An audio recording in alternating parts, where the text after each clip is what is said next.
is changing. There is no doubt that having gender diversity at company leadership teams means better business outcomes, company reputation, greater creativity and openness, better productivity and profits. 2,289 new persons joined leadership roles of the STOXX Euro 600 companies in 2020. 35% of them were women. It is in the very best interest of a company to have a gender diverse board. We have substantial evidence that gender diversity at the board level helps make companies profitable, innovative and respected. Management of a company is about utilizing its resources as effectively as possible. Today, technology is bringing down some of the barriers that prevent women to be on boards, like life and work balance. But it's up to us to work together to bring down the rest of the barriers. A diverse talent is a catalyst for better ideas and innovative thinking. The correlation is clear. Using that wide variety of talent is a key success factor for my company. The real question should be why not empowering a woman at board level? There, be confident, show up. We women need to be a partner in the design of the solutions for the future. And we can do that by being on boards and in top management positions today. Together, with joint forces, we can change and shape the better world. Companies in Europe are changing. But not all of them and not everywhere. Find out more at the EWoB Gender Diversity Index 2020.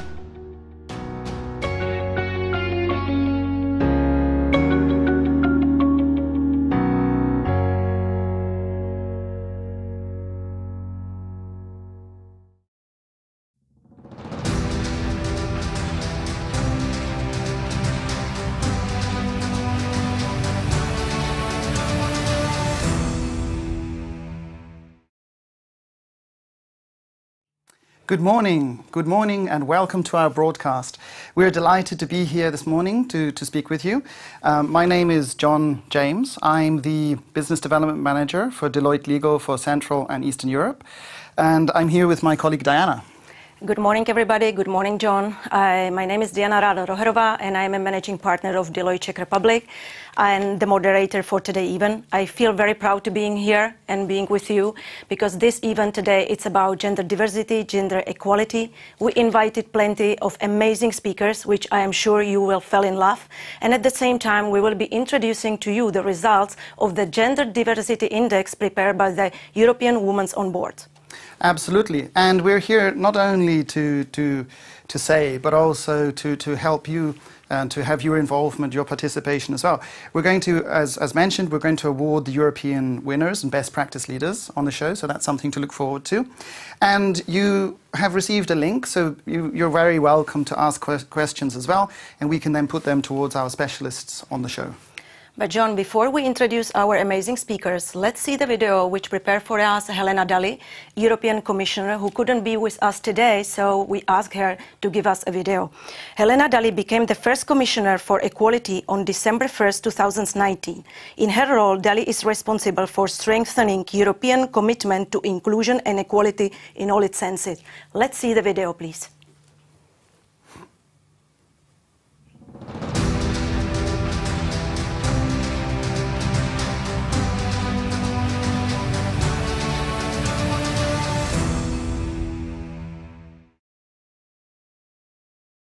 I thank the European Women on Boards for your role in supporting gender equality in decision-making and for sharing best practices that inspire companies to change.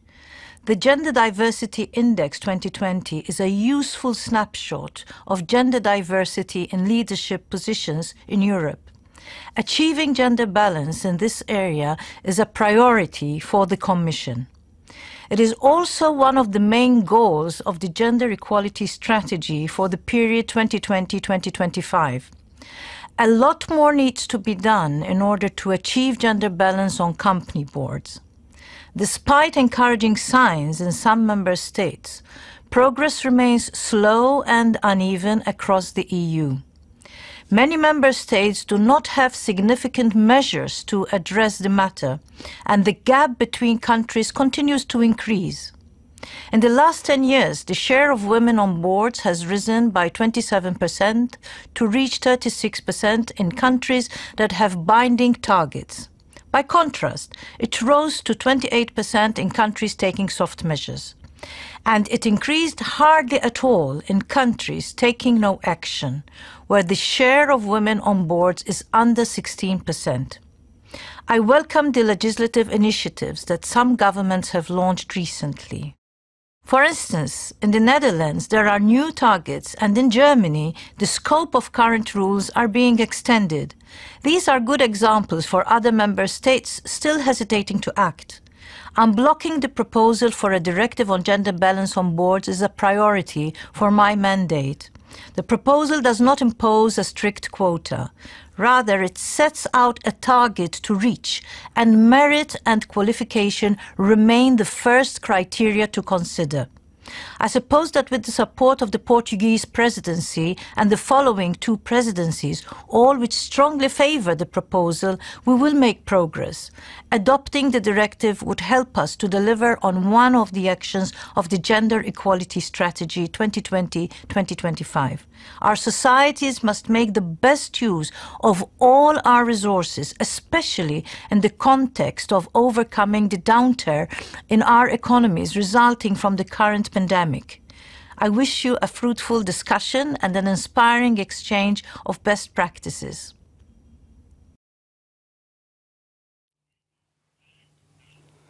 Okay, wonderful. Very interesting indeed. And I think now perhaps we could introduce our speakers, Diana. Yeah, I will introduce the first one, the first speaker, Renate Nicolai from European Commission. Renate is head cabinet of Věra Jourová, the European Commissioner, Vice President for Values and Transparency, working on matters such as rule of law or disinformation. And we have another speaker today. We have Professor Sara Falcao-Casaga from the University of Lisbon. She's an associate professor, and she has done extensive research focusing mainly on gender, the labour market, gender pay gap, gender and decision maker, and gender and organizations. Another speaker on our side will be Daniela Uličná from Kantar. Daniela is a director at Kantar Public working on a research, evaluation and consultancy assignments in different areas of social policy. And finally, we have Päivi Jokinen, representing the European Women on Board. She's an experienced member of board in stock-listed companies, as well as in non-profit associations, a passionate international business leader with solid and tangible results in growing sales of industrial goods and improving business profitability. She also holds a number of different positions and board membership. But now I would like to ask Renate to open this event. So Renate, the floor is yours. Thank you so much for hosting the event, European Women on Boards and Deloitte. It's such an important moment in Europe to stand up and to defend the principles of diversity and equality, especially in the current COVID times that we are experiencing and which are definitely also putting pressure on our rights and values. We have just heard from Commissioner Dalli, the first ever Equality Commissioner of this Commission, where we stand in terms of the development on women on boards. And I think one can summarize it that there is slow but steady progress, which is good. But on the other hand, we are also seeing in Europe a backward trend and in some of the member states. And hence it is very important to kind of continue to work for a stable and legal framework that applies everywhere in Europe and that provides security for opportunities for women and for gender equality and diversity on boards everywhere. So it is a moment to stand up for diversity and equality, and this is exactly what you are doing with this event, which I applaud. This is not only an aspect of rights and values. This is, as we have heard in the testimonials and in the video that was shown in the beginning of the event, this is also an economic aspect. aspect. This is economically driven because we have plenty of studies from the corporate world, from academia, that clearly show that if you have diverse structures that represent the breadth of our societies, then this is good for business in normal times and also in crisis times. And there's also an economic rationale in a demographically changing Europe to make the best use of all our potential, of all our human resources, and not to let them kind of, disappear since they cannot climb up the ladder.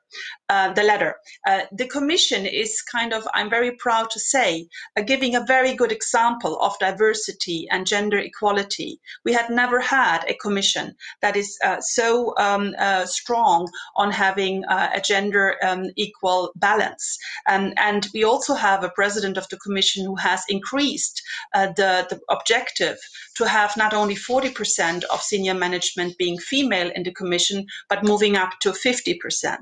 I can testimony that this trend that has already started in the previous Commission had to be supported by clear changes.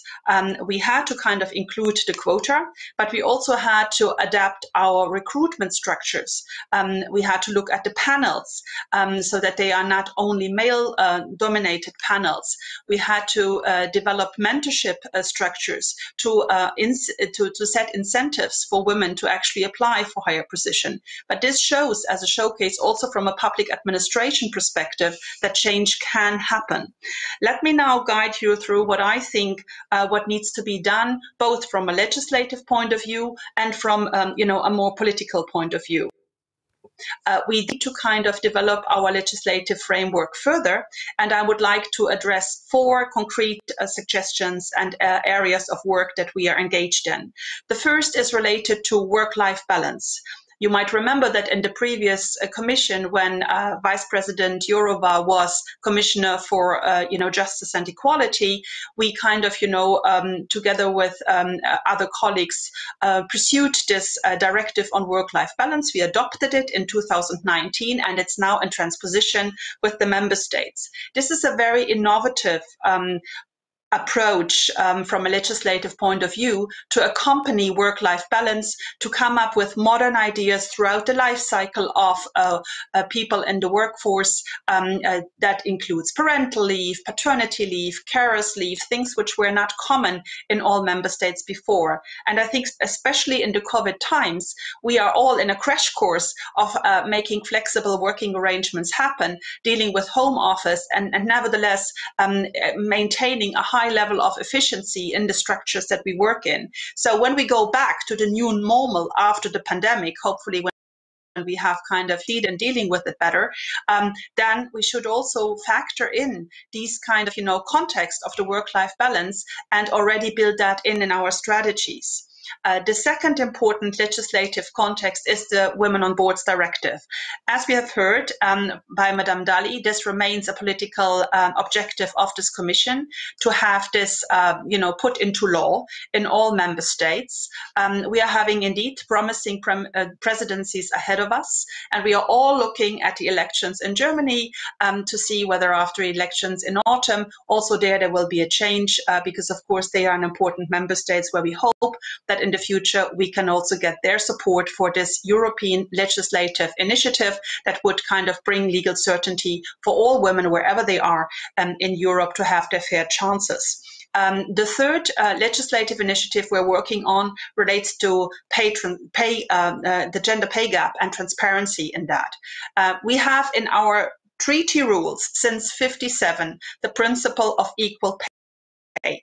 Reality is far from that. We still have a pay difference of around 15–16%, and it's only decreasing very, very slowly. That's why I'm up with a legislative initiative that will make it easier to enforce this and that will do away with these clear-cut discrimination that unfortunately still exists today. And it will hopefully also help us to deal with the underlying stereotypes that exist in some of the sectors we are dealing with.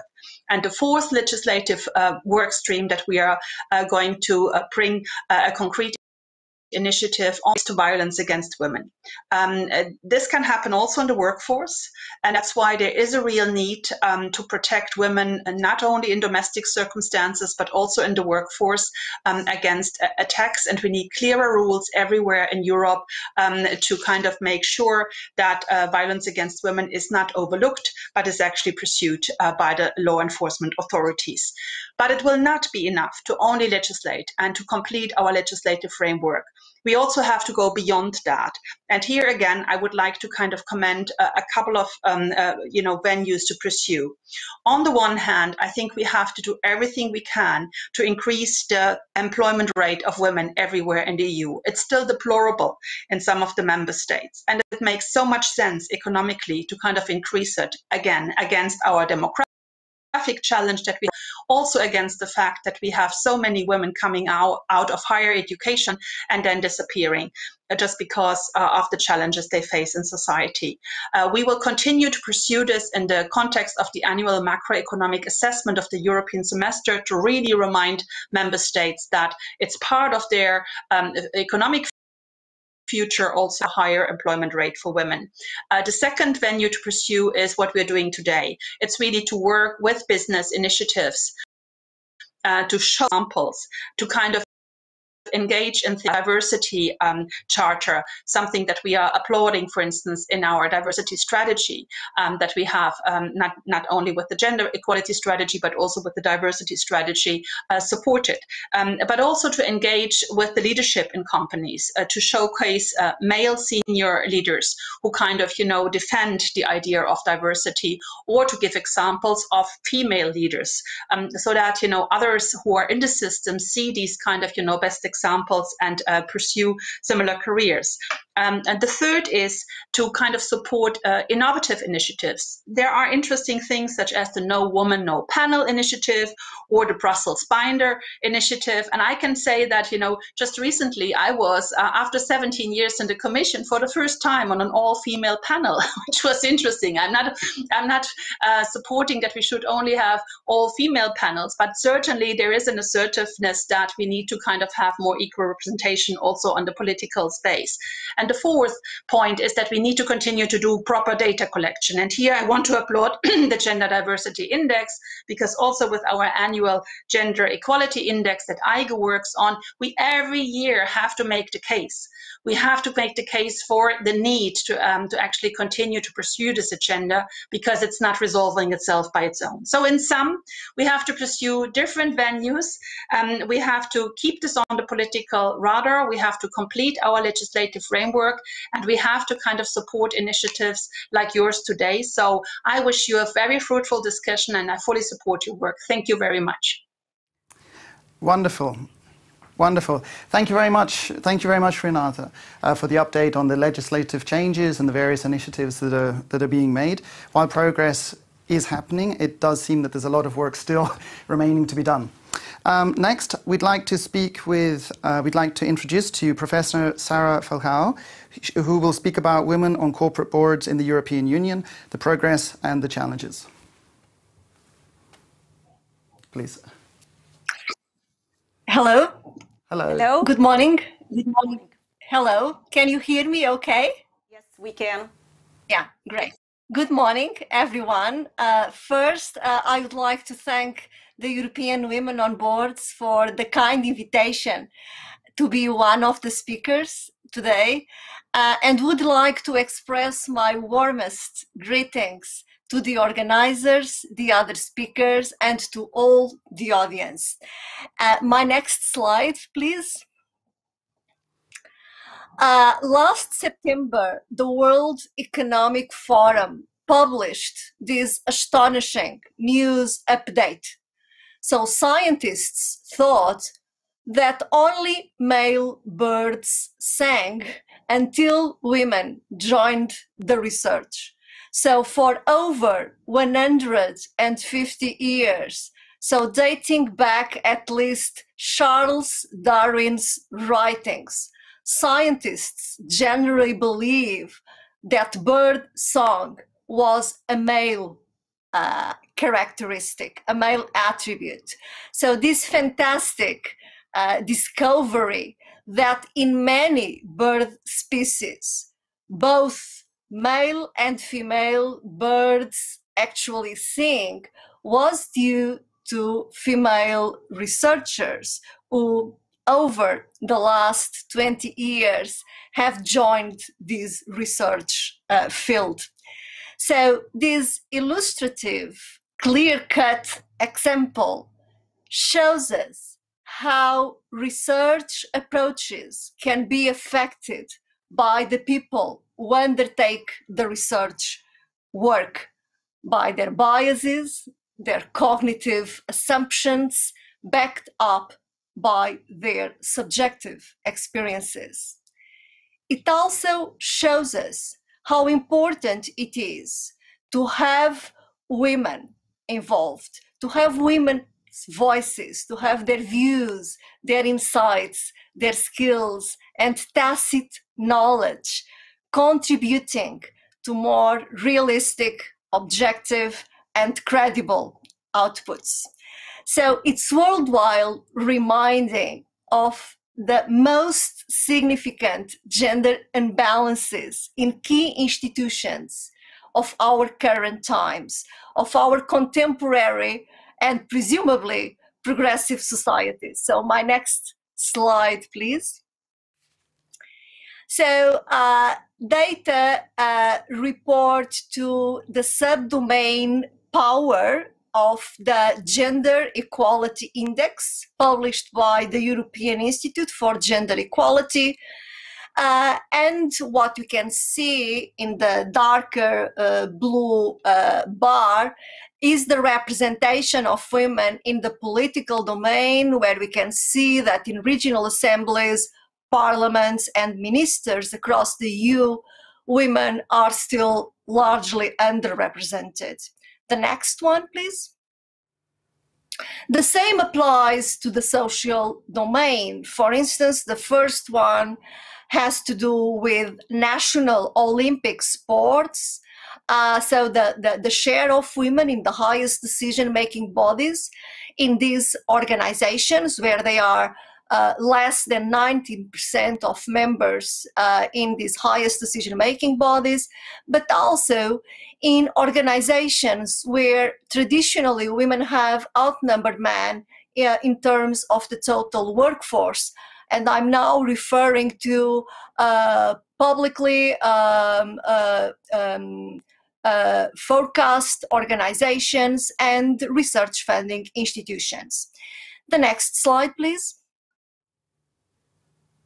When we look at the economic domain, women are still largely underrepresented in central banks in the EU. And of course, we can ask ourselves how gender sensitive have the monetary policies be across the European Union with such an underrepresentation of women, so less than 23%. And underrepresented again, but I'm going to return to this topic in the largest publicly listed companies in Europe. The next slide. Thank you. As for social dialogue and the institutions involved in collective bargaining and social consultation, we can see that women account for only less than 19% of those in the highest decision-making bodies of employers' organizations, and less than 22% in employees' organizations, such as trade unions, for instance. My next slide, please. So what we can see from these illustrative examples is that decision-making is still in men's hands, still being driven by men. And the causes of this persistent phenomenon are rather complex, and of course it's not the session to go through them, all the barriers in detail, but I would like just to share that the most suitable metaphor that I have come across is not only the glass ceiling metaphor, but actually the labyrinth metaphor. And with a colleague, the next slide, please. With a colleague from the International Labour Organization, Joan Lortie, we provide in this book an overview of the key metaphors and, of course, the conceptual frameworks that help us understanding the main causes of gender inequalities in organizations and in the labor market in general. So this was my advertising moment, but with no revenues involved. So this publication is totally free But the labyrinth metaphor is intended to shed light on the complexity of barriers that women face over the course of their careers. So I'm talking about society level barriers, but also organizational level barriers, because all organizations are gendered. Every organization is a gender regime.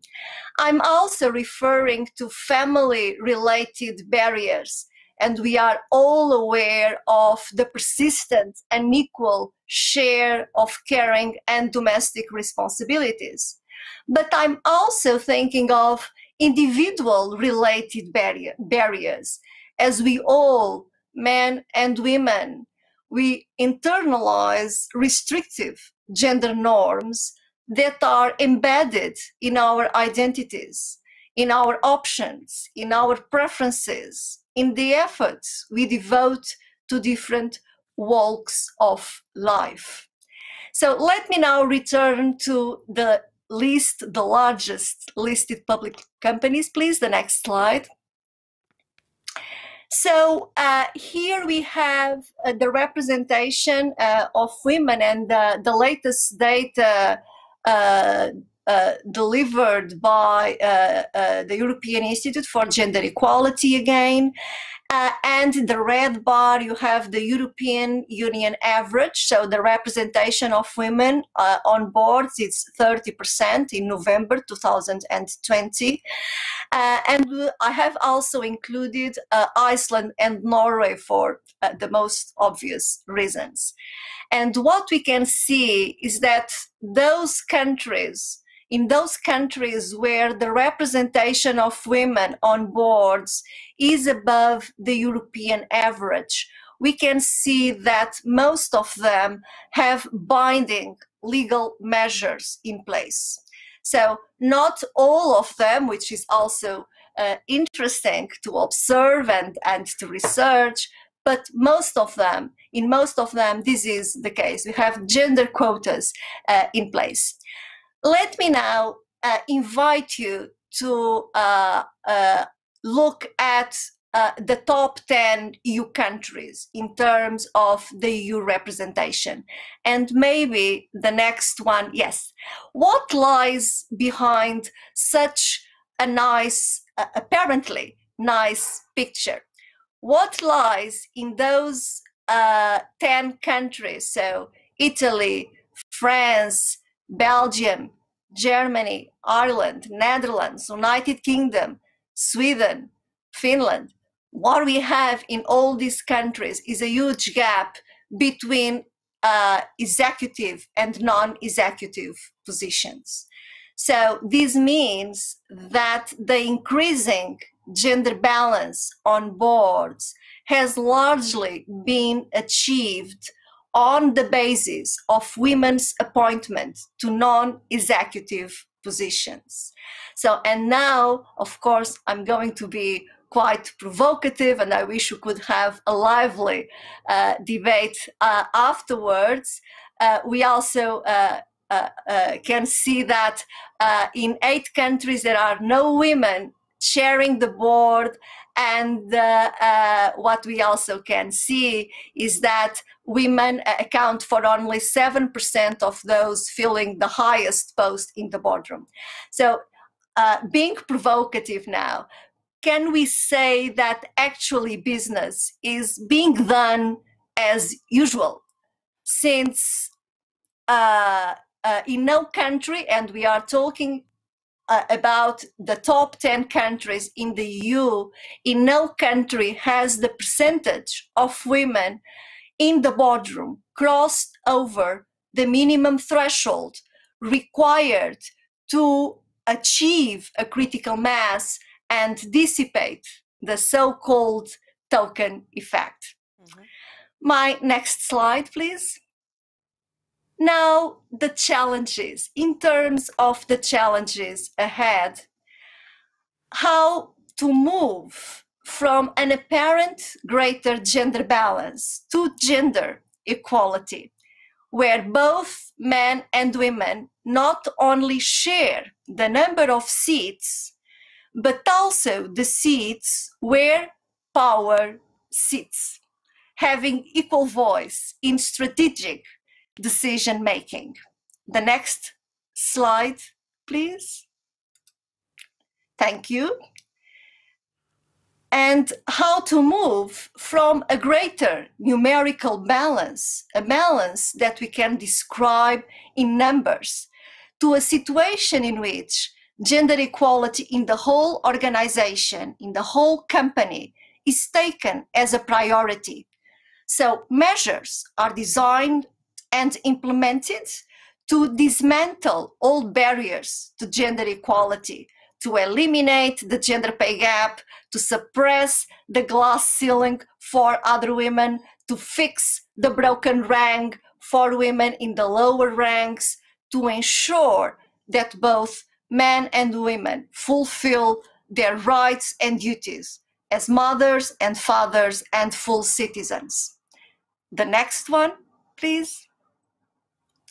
How can we keep the topic high in the agendas, in the plural, not only of national and European politicians, but also of all the relevant stakeholders? So how can we persuade the key actors in the field of the need to bring women to power positions? And not only because it makes business sense, but because it's good governance. And I'm going to be provocative again. Nobody would dare ask if freedom of assembly, freedom of speech, freedom of expression make good profit. So why should we have to be concerned with demonstrating that such a fundamental value and right in democratic and fair societies, a constitutional principle in many societies where we live in, is profitable? So my point is that is the only way, but above all is what is right, is what is compatible with the values and the core principles of democratic and the progressive societies where we live, and that we will pass to the next generations as a reference of our best civilization beliefs and our action. So I'm going to finalize my presentation with this tribute to a well-known woman who passed away recently, but also to many other women and many in this audience, I'm sure, along with some men, of course, who strongly believe and take action as much as they can from wherever they stand for the necessary change. So thank you very much for your attention. Thank you, Professor. Thank you, Sarah. It was amazing. I really love the facts which you provided, but as well the last quote which you made on the woman belongs in all places where decisions are being made. It's something which really stayed in my heart. So thank you very much for that. I would like now to introduce Päivi Jokinen, the chairwoman of European Women on Boards, and ask her for her presentation. Päivi, the floor is yours. Hello, everybody. It's a big moment for us at European Women on Boards today. I'm so happy to be here with these wonderful women. I've been listening to what Renate had to say about concrete measures. Sarah was so emotional in her welcoming everybody, and obviously I feel truly emotional myself that finally we get to publish these results and congratulate some of the winners. European Women on Boards was founded in 2013, and our mission has stayed more or less the same with some wording differences. We are here to support European leaders to achieve gender equality. Gender equality means to us equality in decision making. So as Sarah was just pointing out, not only numbers of women, but women which have equal voices, women who have decision making power as well. So today is the day when we will soon be able to congratulate the winners. But before we get there, I wanted to just say a couple of words from my perspective on what makes me very happy about the results that we are sharing today. As Helena Dalli pointed out, to make progress, we need examples, we need benchmarks, we need to be able to share how progress has been made.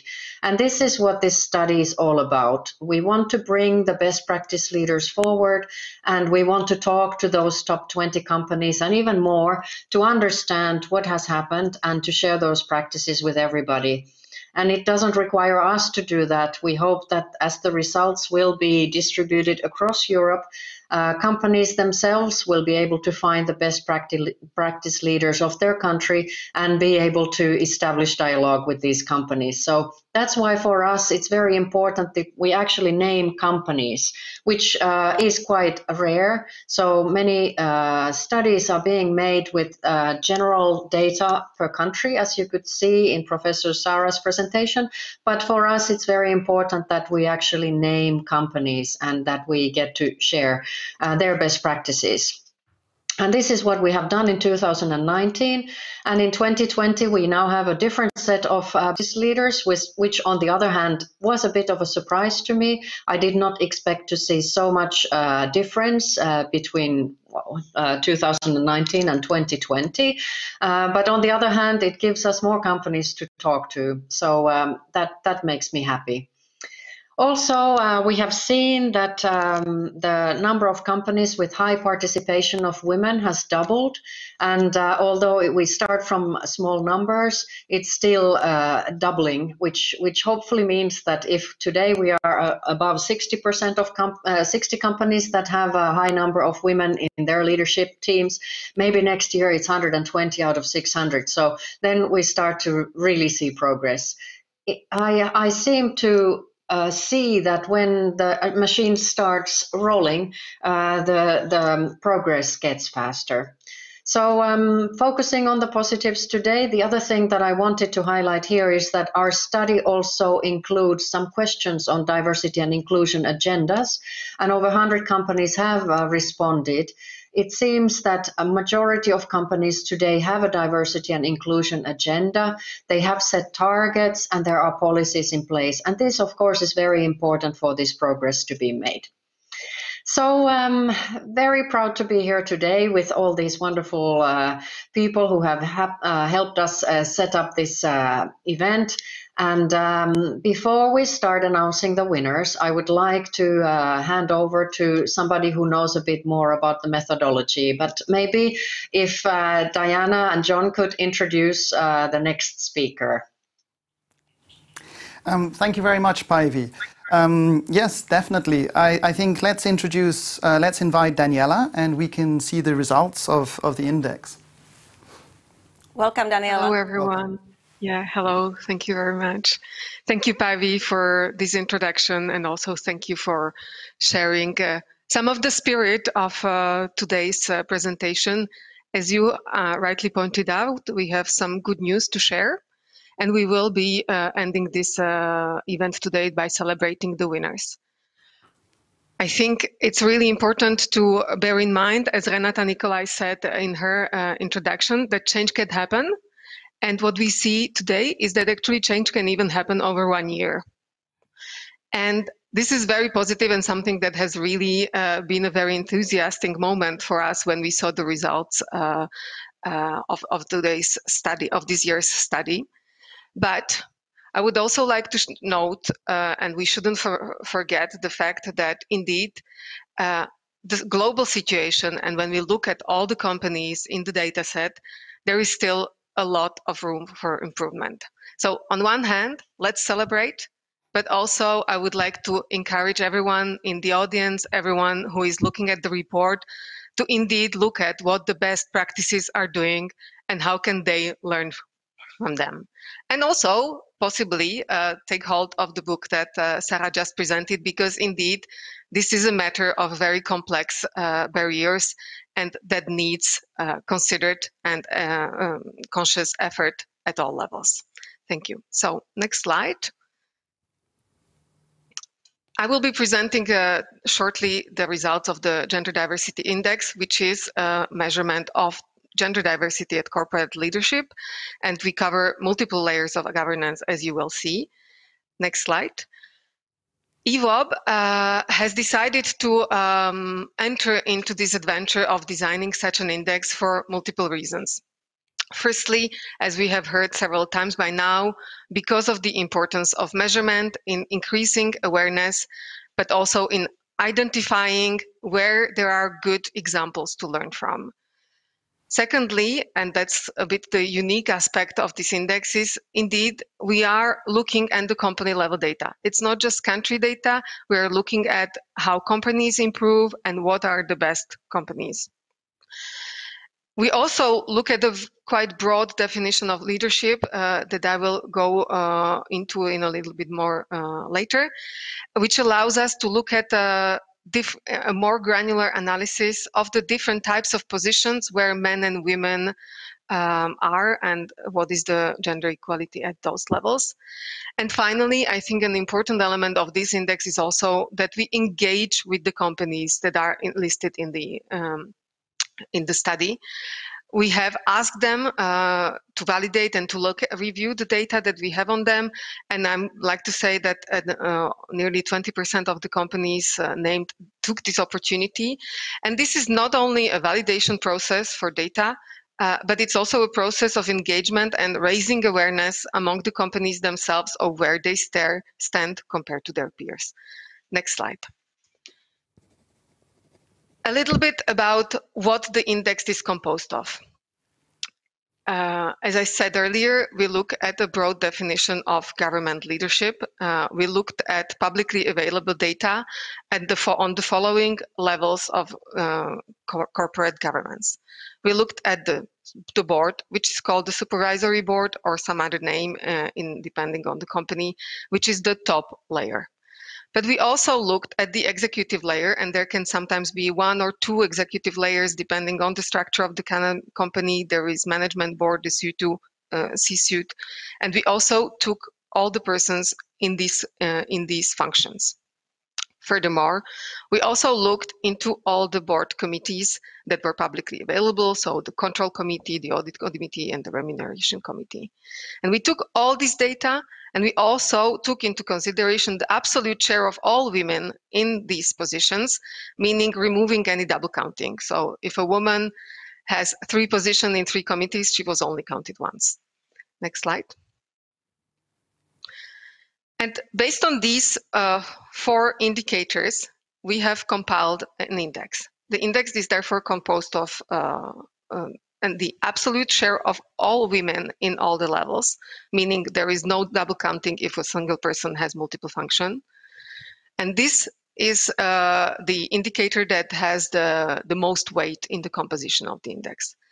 Then women on the supervisory board, which weighs 20% in the index, women at the executive level, which has an equal weight in the index as women on the board, and then with a slightly lower weight, the share of women in board committees.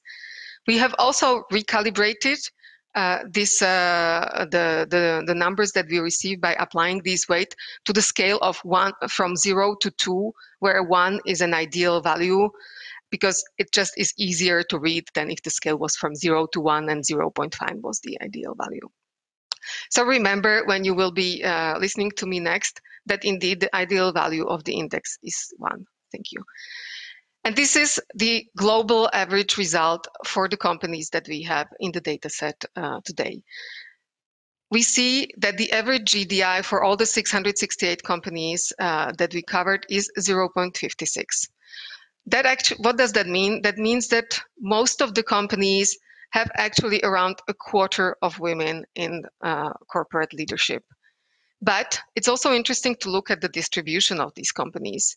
And we see that actually only around 10% of companies, so only 62 companies, have a GDI which is close to 1, meaning 0.8 or above. And we also see that these companies tend to be from the same countries. They are from a smaller group of countries. France, Norway, UK, and Sweden constitute the vast majority of companies in this best performing group. On the other hand, we have some 72 companies that have a GDI of less than 0.3. And this group is also dominated by companies from certain countries, mostly Switzerland, Germany, Netherlands, Poland, and Czechia. Next slide, please. On the positive findings first. So I think it's really, to us, very positively surprising to see that there was substantial progress in 1 year, in only 1 year, in the number of companies that have a GDI score of more than 0.8. They were 5% last year, and they are 10% today. This is a really big step. Similarly, there are substantially more companies today who have 40% or more women in leadership. Again, they are 13% today, and they were only 8% in 2019. And we were also this year able to look at comparing really the names of people who were in our data set in 2019 and who are in our data set in 2020, and see who has left the leadership roles in these companies and who joined. And here we also see that there are more women joining than there are women leading. So 35% of the leaders who newly joined corporate leadership in these companies were women, while they were only 24% of the leading people. Now, 35% of newly coming persons is still not 50%, but it's definitely a good sign that there are more women joining than there are women leaving. Next slide, thank you. I think one of our key findings, and indeed the indexes of the European Women on Boards Association, which speaks about the board level, and one of our key findings is around the board level, and we see that there are today 34% of women on boards in the companies that we studied. This is a slight improvement compared to the last year, but I would also say that there are 10% of companies where there are very few and sometimes even no women at boards at all. However, the good news is that this number is also declining. So there were 29% companies in 2019 with such low share of women in boards. Next slide, please.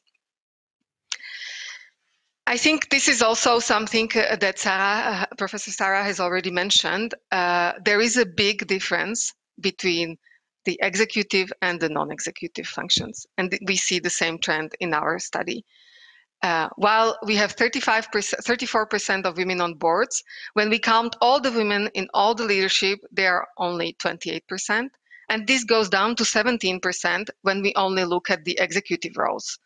When we look at only at the C-suite, it's even fewer, so 14%.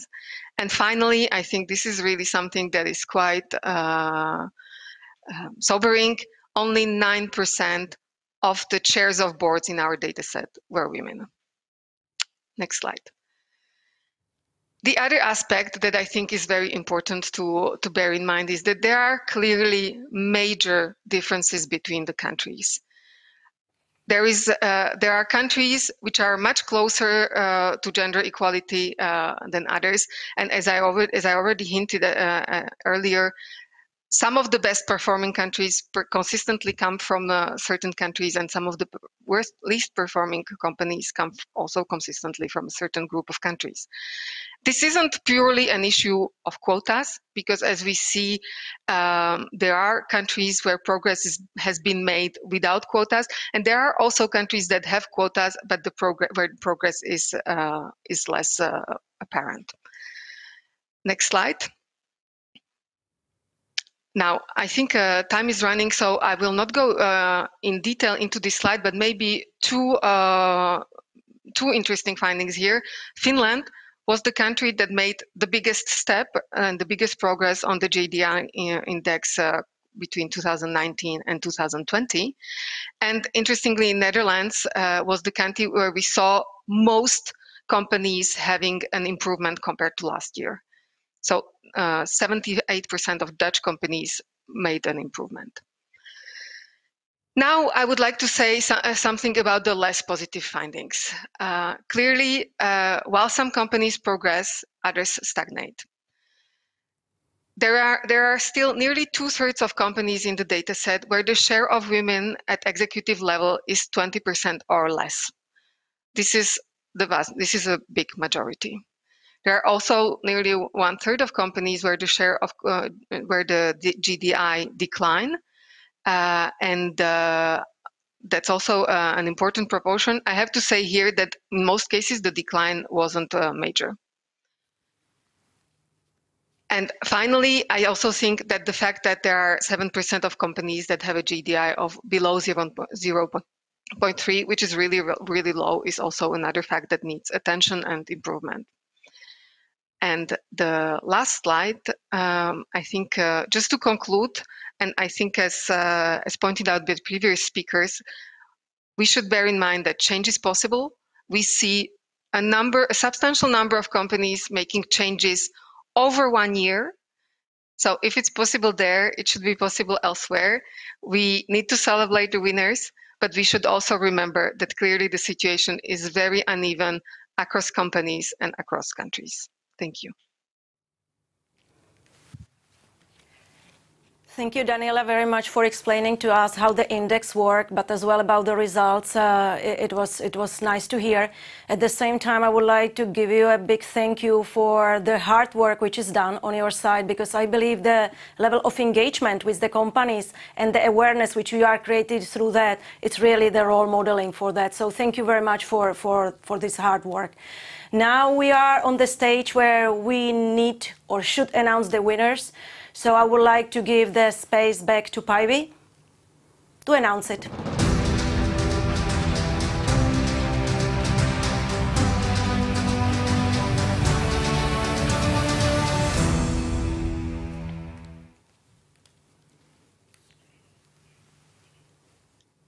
So Päivi. Hello, and I am back. So you are back. The big moment. We have actually 3 companies that have a gender diversity index of exactly 1, which means that they are exactly equally represented women and men on their leadership teams and boards. This is great news, and of course you need to know that this is what we're looking for. We are not looking for 1.7. We are looking for 1. So gender equality and best balance between genders in the leadership teams. So there are actually 3 winners, as I mentioned, and the first winner is a British company, Asura, and Asura comes from the real estate sector. We are very proud to present the first winner, Asura from the UK. After Asura, the second winner is a Swedish property company, VEWOB Fastigheter. If you change to the next slide, thank you. And soon we will be able to hear a couple of words from their representative. But before that, let me introduce the third winner with the exact score of 1, and that is a British company, Granger, which also comes from the real estate sector. This almost implies that we should learn something from property and real estate sector to learn more what they have done right. But actually, what Daniela did not mention is that the sectoral findings are not very conclusive, and it seems that there are many good industries and many good sectors, and there's not a big difference between them. But Now, as I mentioned, we have one of the winners with us today, Ulrika Hallengren, who is the CEO of Wihlborgs. Maybe you would like to introduce her on the stage. Ulrika, welcome, and once more congratulations for being the best within like 668 companies. I believe it's an amazing result.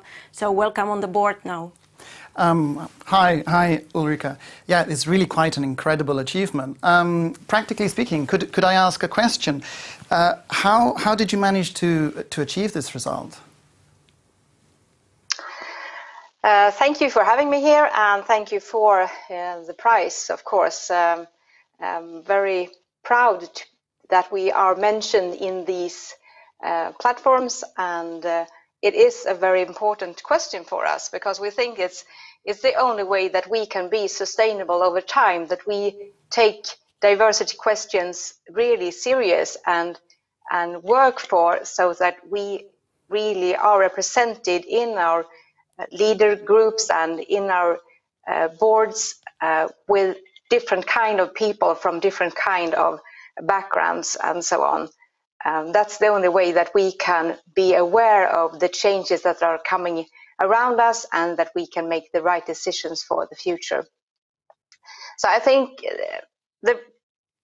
it's worth mentioning that we haven't achieved this goal on the gender diversity equality without very focused work.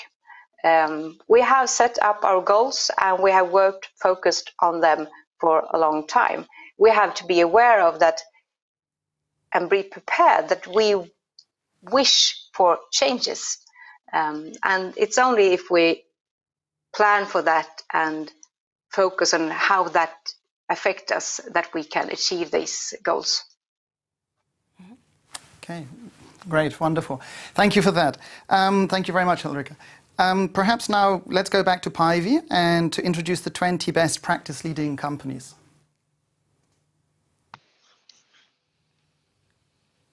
Hello, Päivi. Okay, hello, I am back again.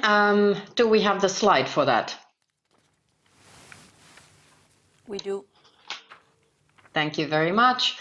And as Daniela has mentioned, you notice from the flags that many of these companies come from the same countries. So places number 4 and 5 from Sweden, Kinnevik and Sweco. On place 5, sharing it with Sweco, is Iliad from France. On place number 7, ASR Nederland from the Netherlands. Then on the place number 8, unfortunately, I cannot see that. I'm sorry, I have to look at my own slide. It is not clear to me what that says. You can see it now. So, place number... Oh, thank you. Place number 8 is Halma from the UK. Sodexo has been on our leaderboard for many, many years, so number 9. And Suez Environment, the same, number 9, also always on the top of our charts. L'Oréal as well from France. Auto Trader from the UK was on the list last year as well. Pandora from Denmark. Gessina from France. Taylor Wimpey from the UK. Kering from France. Wolters Kluwer from the Netherlands. Severn Trent from the UK. RMS Mezzanine from Czech Republic, Money Supermarket from the UK, DNB Norway, and finally Centrica from the UK. So thank you very much, best practice leaders. We'll be in touch to hear how you did this. Thank you very much, Päivi, for introducing the best practice leaders. But we have 3 of them, or 3 of their representatives today with us here. So I would like to introduce them. The first one is Anna Stenberg from Swedish investment group Kinnevik. Kinnevik is an 80-year-old entrepreneurial investment group. Kinnevik believes in the power of technology to make life better for people around the world. And they are managing it with the woman. Okay, thank you. Also, we have Ingrid de Swart from ASR Netherlands. This is a Dutch insurance company. It's one of the top 3 insurance companies in the Netherlands and offers insurance, pension and mortgages to consumers, self-employed people and companies. And last but not least, we invited as well Jennifer Ward from Halma, Global Group of Life-Saving Technologies based in UK. Halma is a global group of life-saving technology companies focused on growing a safer, cleaner and healthier future for everyone every day. And I think now we have a few questions that we would be interested in asking. And so perhaps the very first question, let's start with Anna. Anna, could you tell us what benefits do you think your company has actually gained due to having this level of equality? Well, for us, it's absolutely natural and the most important ingredient to get high-performing teams. In order to have, diverse teams will definitely make us even more high-performing. We can see that our decisions that we make are better. We can also see that we become an even more attractive employer in terms of the ability to attract the best talents, because they are also really eager to join companies with inclusive and diverse cultures. And we can also see that our culture in general is much more, attractive and inclusive and a better workplace for so many reasons, but also in terms of, the level of innovation and the level of, ideas being generated from the team is also increasing. So for us, this is such an important ingredient in making sure that we are as high performing and also, a growing and fastly moving, developing company. Okay, thank you, Anna. Anna, thank you very much. You will get for sure more questions in a few moments. And thank you for sharing with us how important is the culture which you are changing, which is very inclusive and diversified. So thank you for that. I have a question now for Ingrid. If you had to pick up one topic to continue talking about equality, what it will be? So thank you for having me, and thanks, of course, for the nice words around ASR. I think the major word around this theme is about not only having role models in your company, but also building on the funnel with young women to enable them to grow within your company or at other companies in order to make it possible to get more diverse teams across the Netherlands and across all countries. And for me, that's also about boardroom coaching, where we do a lot about in the Netherlands. And that means that we coach women cross gender and cross companies. And that has proven to be very successful. Okay, thank you very much. Perhaps now we have a question for Jennifer. Jennifer, could you tell us how does equality influence your culture and the operations of your firm? Oh, I think you're on mute. Jennifer, we do not hear you. Not no, yet. Oh no, we can't hear you. We can't hear you. Maybe you are muted. We still do not hear you.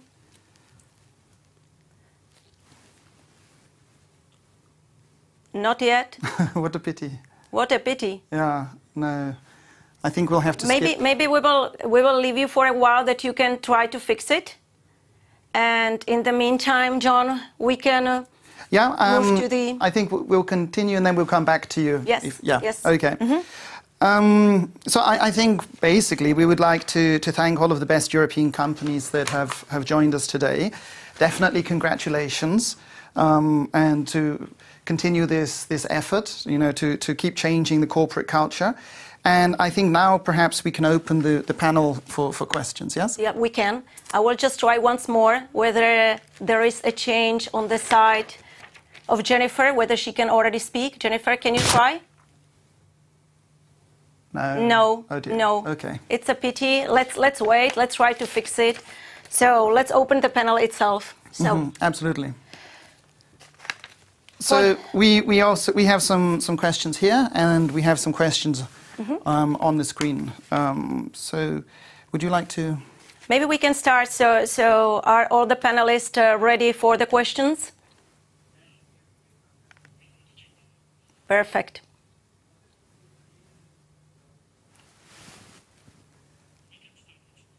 Okay, super.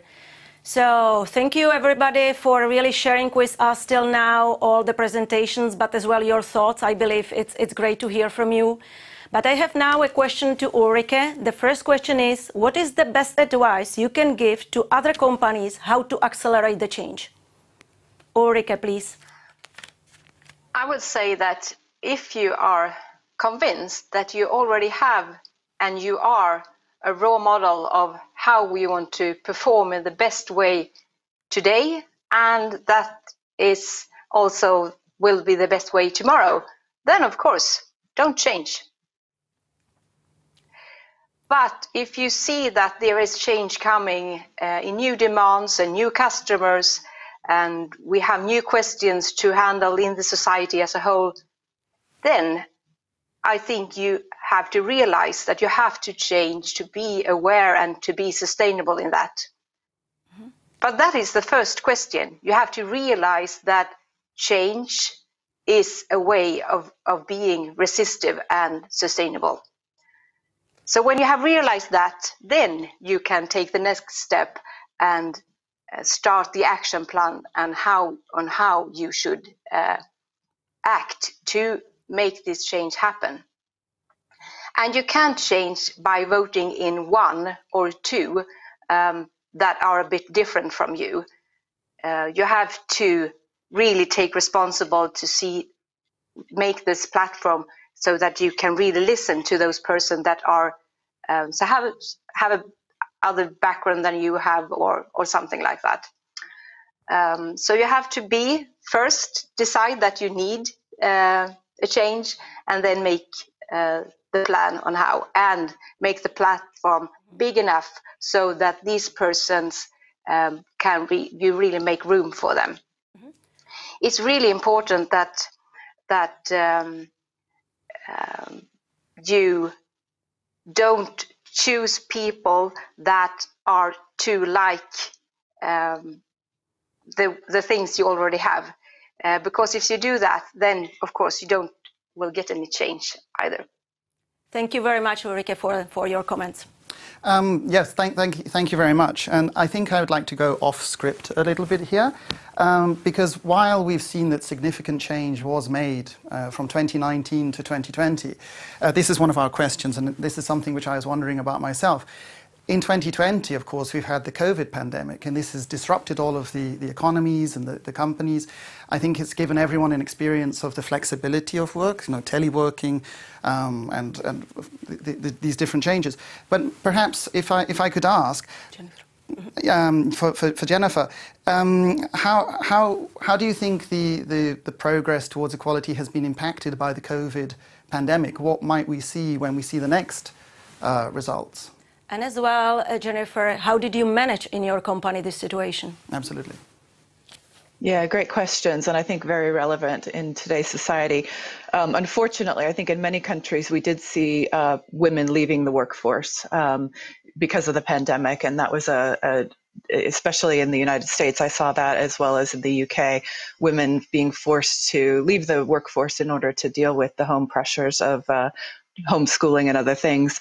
However, on the positive side, I also think that men have been exposed to the work and home challenges in a completely new way, and they've learned how to do remote balancing of those pressures on both sides.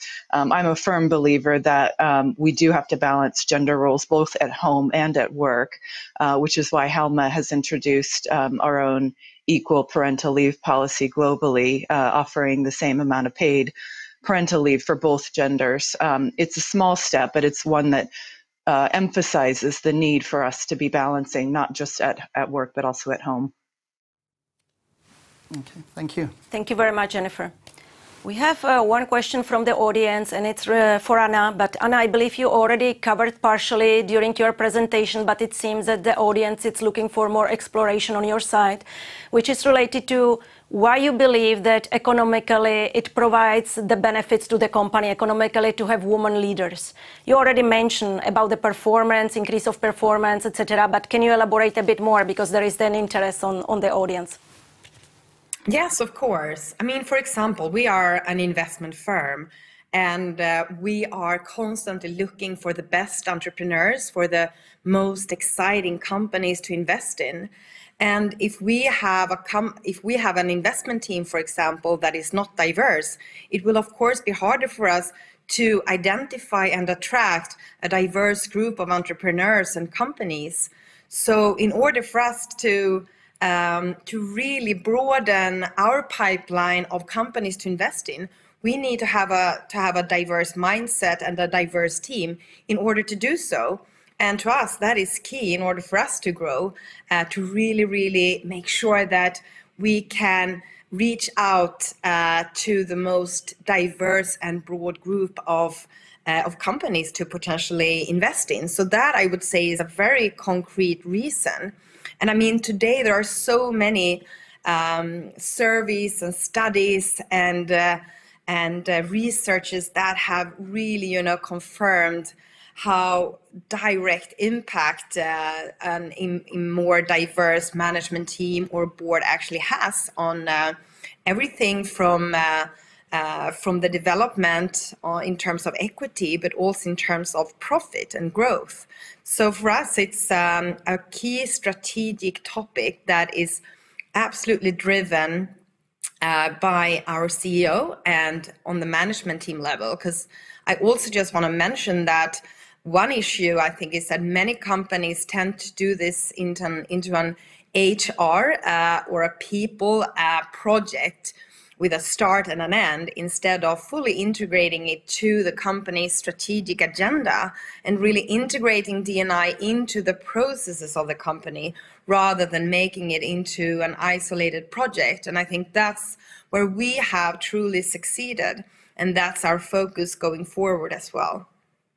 Thank you very much. And definitely, I think, of course, it makes a lot of sense to have this diversity, to have this possibility. However, one of the figures that really struck me was, I think it was something about 6% of CEOs, only 6% of women at the CEO level. So while this makes sense, practically speaking, at the top level, we're not really seeing it, seeing it there. So perhaps.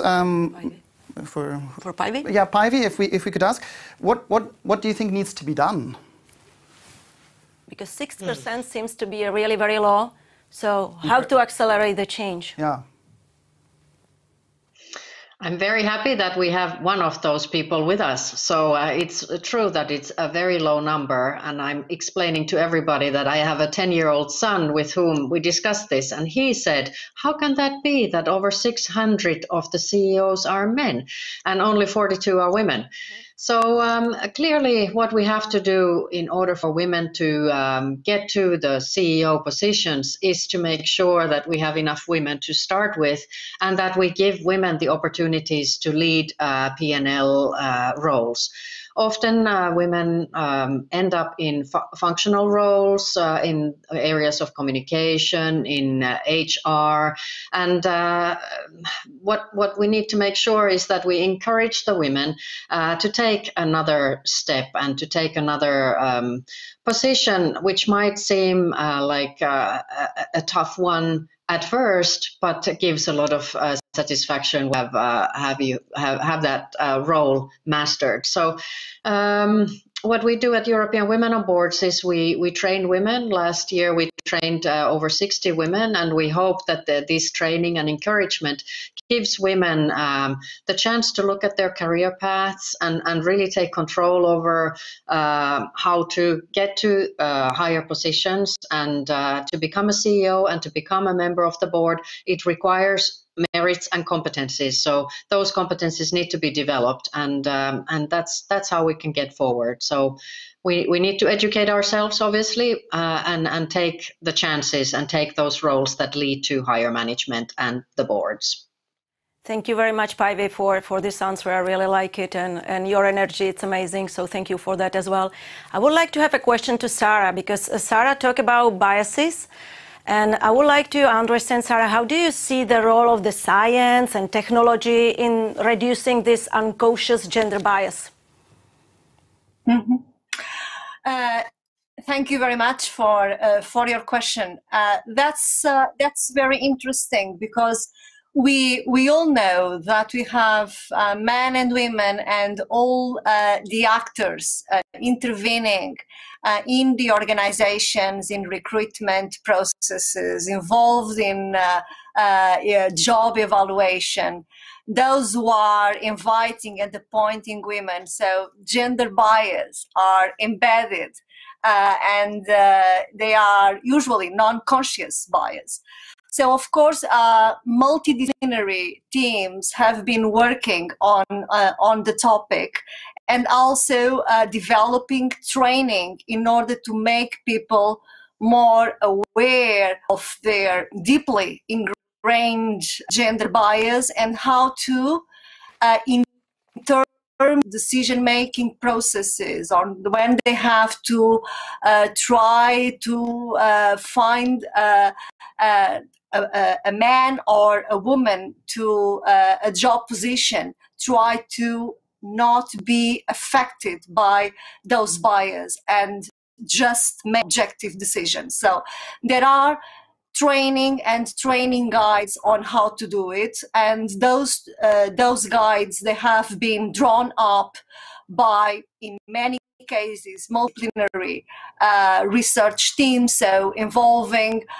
researchers from behavioral sciences, sociologists, and also people more related even to HRM topics. But I would also say that it's important to, was mentioned before, the relevance of a gender mainstreaming approach in companies, in organizations, and the importance also of action.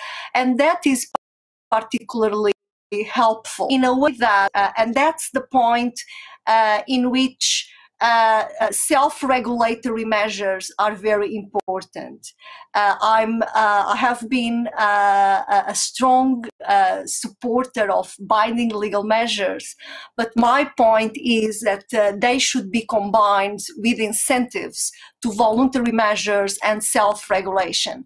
And that is particularly important because in that case, companies, organizations in general, they will be aware of the need to undertake their own gender audits and diagnoses and try to identify barriers in different domains to gender equality, even those implicit bias implicit that may be there.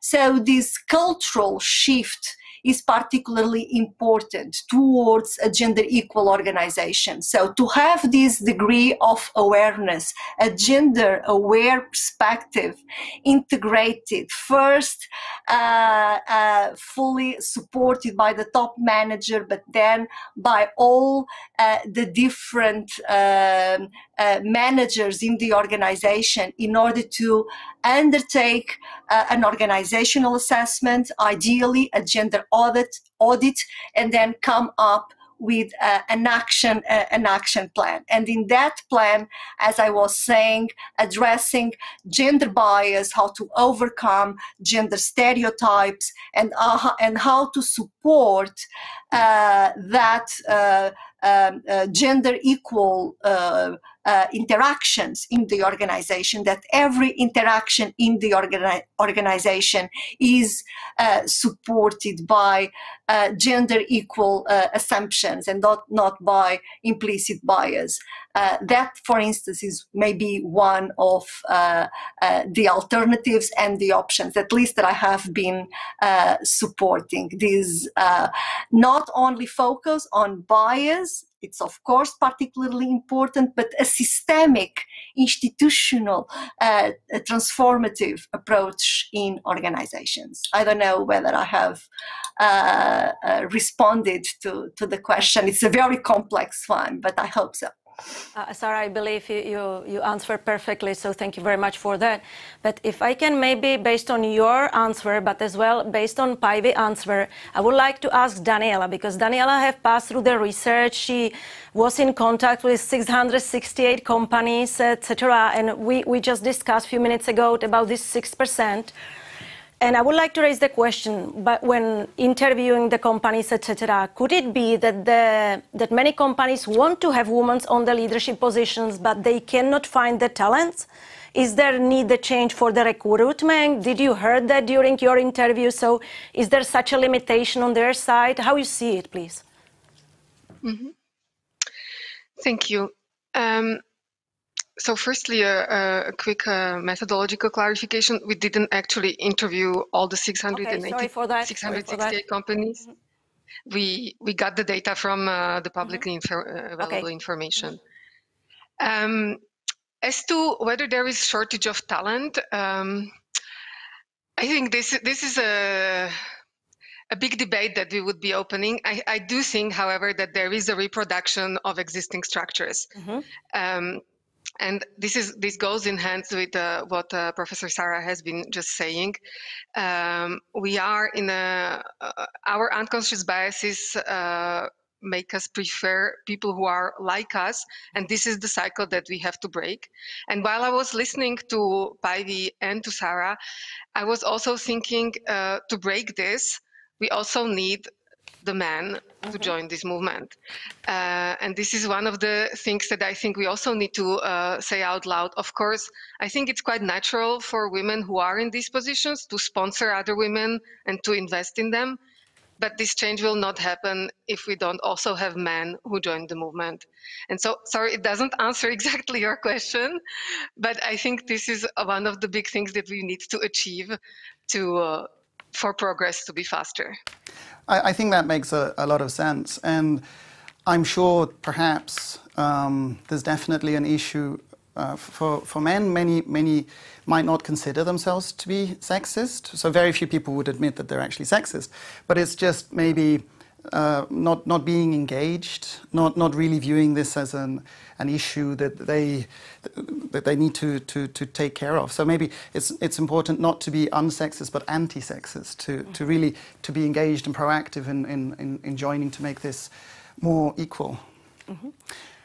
But maybe we can move to another question to Ingrid. And Ingrid, the question would be, because we are discussing really the role of the men, etc., which I believe it was a nice words from Daniela, which she mentioned that without them we cannot manage the change, and I fully agree with that. But do you use quotas in your company? So in the Netherlands, yes, we have like quotas that we strive for. So only legally we have quotas since the beginning of this year for the amount of women in the supervisory boards, not executive boards. And I am part of an executive board with 2 women and 1 man. So the man is the CEO, but there are more women in the board than men.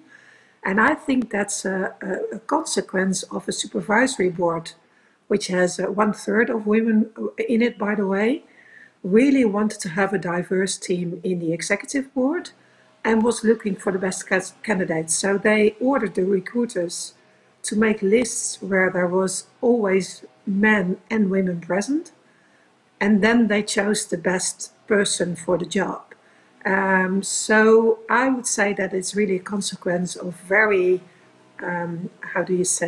high level choices on strategy, and to make it really, really a top priority to have a diverse team in order to make sure that we really understand society and our clients, and because, of course, the diverse teams perform better.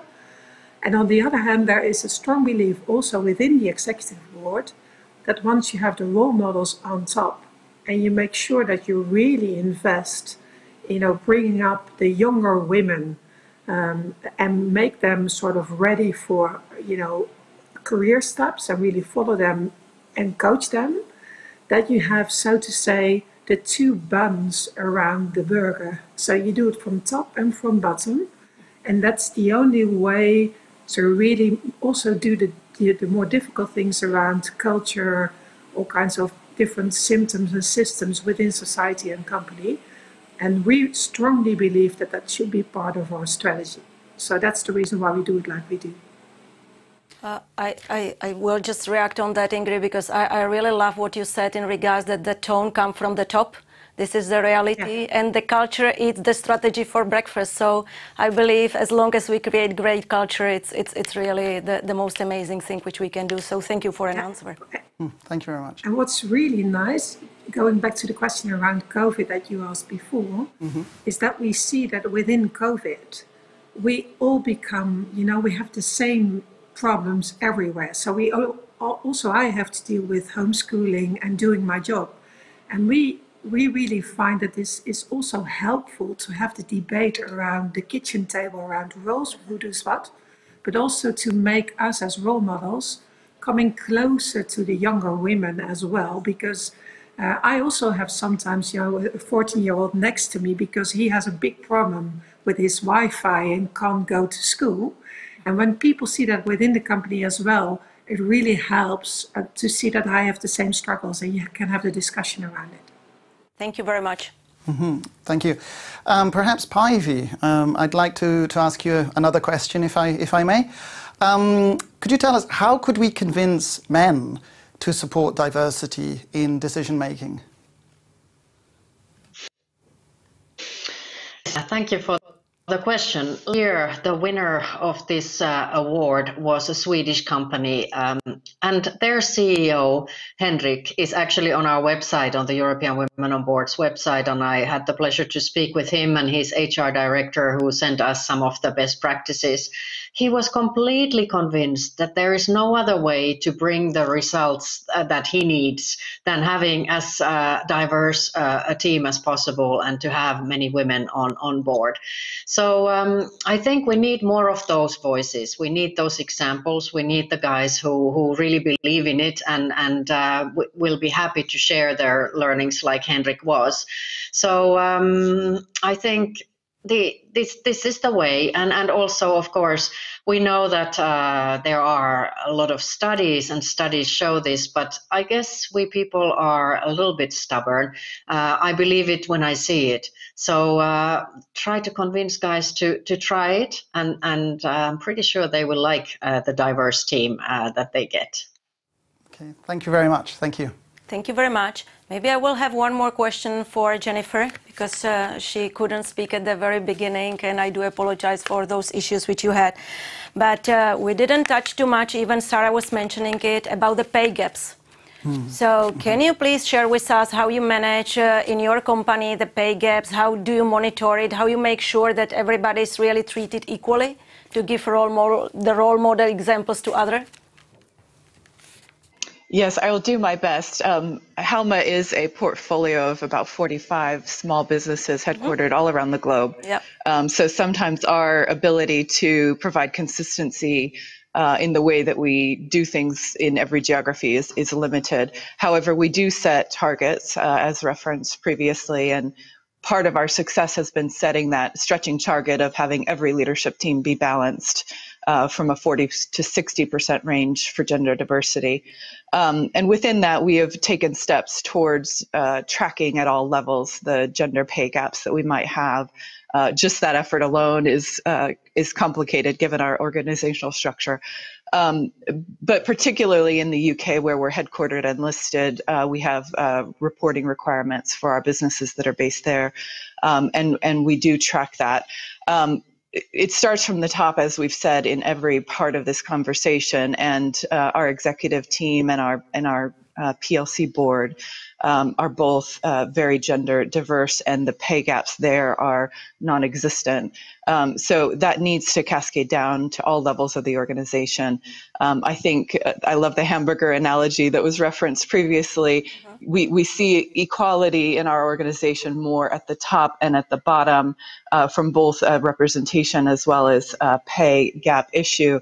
In the middle, it gets very complicated. And so we have a lot more work to do to make sure that we're driving consistency of application and philosophy of equality at those levels as well. Jennifer, thank you very much for your answer. And I would like to thank all of you ladies that you really help us to provide this topic on the table, or put this topic on the table. It was really appreciated. So thank you very much. And I hope that with you, we will be able to manage this change. And I would like to ask everybody to be joining the change. So thank you very much for the panel.